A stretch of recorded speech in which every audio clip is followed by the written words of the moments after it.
This is part 4 of the Lead Belt expedition, New Hope South.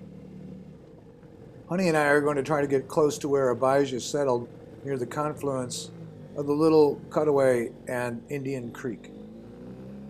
Indian Creek winds around just to the south of us, and we should eventually cross it again. The old Jefferson City Road wound along Indian Creek and eventually crossed the creek at about the point we'll connect with it again. The old Pea Ridge mine is just to the south of us as well at about this point.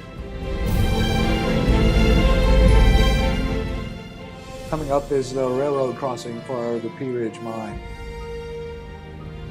That hill is called Baker Hill and where Abijah settled.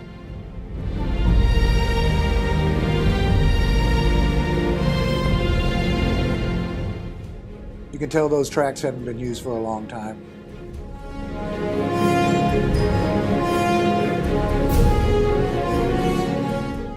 Indian Creek again.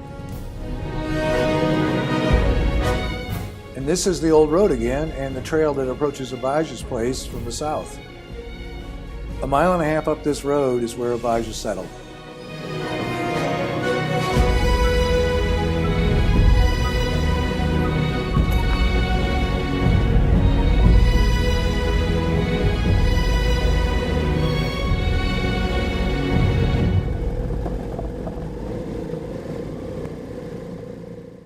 This gate was closed the last time I was here.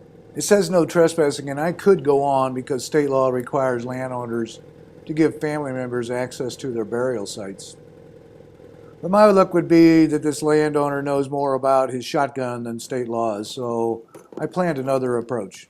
I made up notes requesting permission. What a novel idea. We'll see what happens before I invoke state law and risk picking shot out of my ass. Abijah probably died here.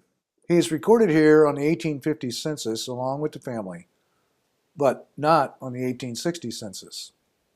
And he's not recorded with any of the other family members. So he's probably buried in New Hope Cemetery, which still exists only about a half mile from the end of this road. There was a Baptist church there one time, but it has since moved to Sullivan. Tomorrow I'll try to get to the New Hope Cemetery from the north side. Now I best find a place to camp before I lose daylight.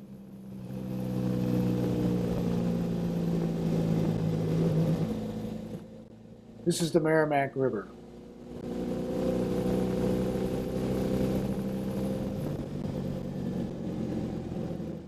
And here's Merrimack State Park. I'll test my camping here.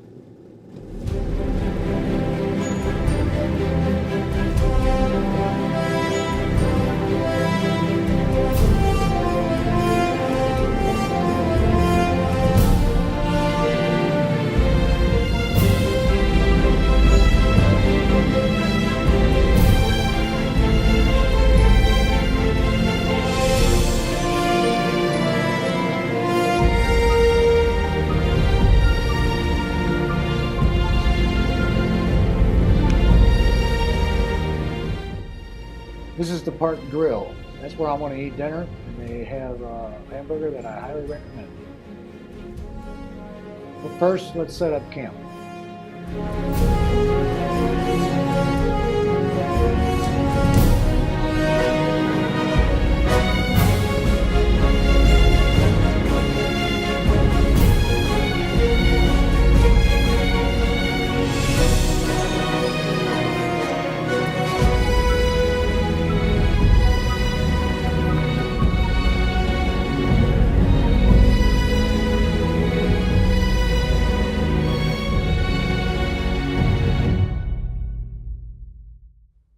Honey found us a nice campsite.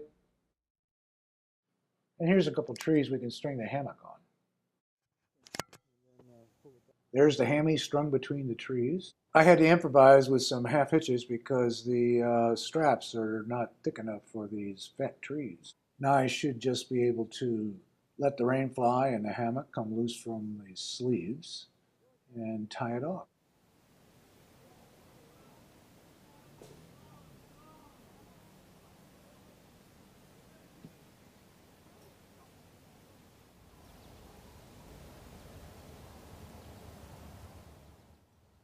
easy for me to say.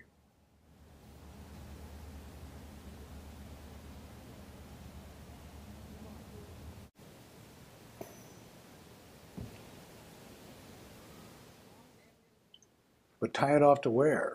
I guess this side could be tied off to Honey. I can pull her over here and just tie it to her handlebars.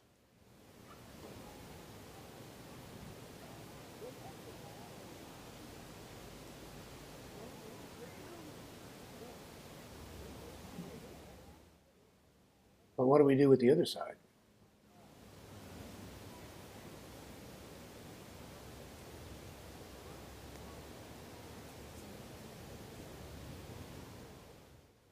Yep, Honey can do this.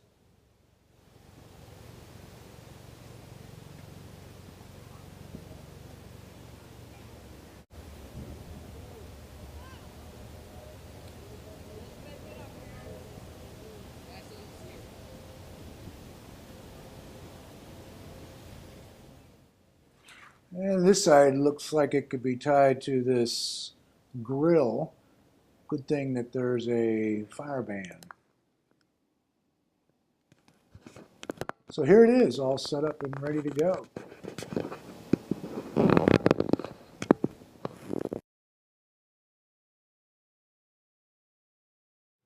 Here's the hitches I used to extend the straps around the fat trees.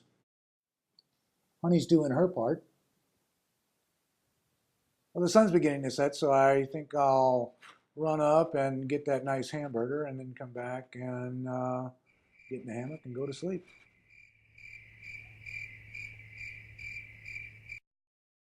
Well, good morning.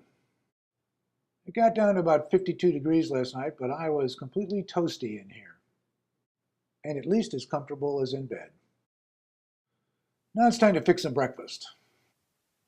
Breakfast is fresh ground Sumatra coffee cooked with a French press over my one burner stove, followed by some hot oatmeal.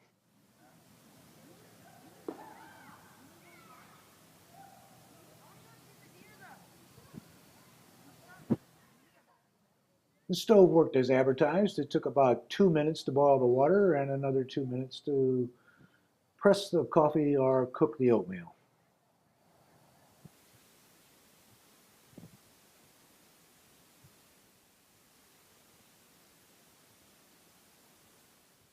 Honey's still holding up the rain pipe.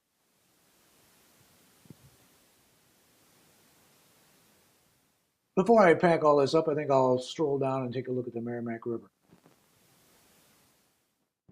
The river's only about 100, 125 yards away. Time to pack up now and get back on the road. On our way now back to find the New Hope Cemetery, and we're traveling alongside of the Merrimack again.